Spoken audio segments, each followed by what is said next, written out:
মুন্ডা সমাজে একজন উল্লেখযোগ্য নেতার আবির্ভাব ঘটে। তার নাম ছিল বিরসা মুন্ডা।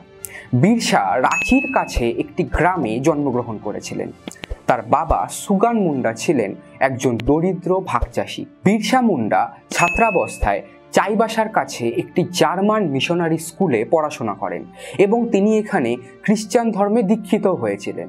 কিন্তু পরবর্তীকালে তিনি খ্রিস্টান ধর্ম ত্যাগ করে মুন্ডাদের আদি ধর্মে ফিরে আসেন। মুন্ডা সমাজের অবক্ষয় বিরসাকে ব্যথিত করেছিল, তাই তিনি মুন্ডা সমাজে সংস্কার আন্দোলনের উদ্যোগ গ্রহণ করেন। তিনি মনে করতেন ব্রিটিশ শাসনে মুন্ডা সমাজ কলুষিত হয়ে পড়ছে, তাই ব্রিটিশ শাসনের উচ্ছেদ ঘটিয়ে স্বাধীন মুন্ডা রাজ প্রতিষ্ঠা করাই ছিল তার জীবনের একমাত্র লক্ষ্য।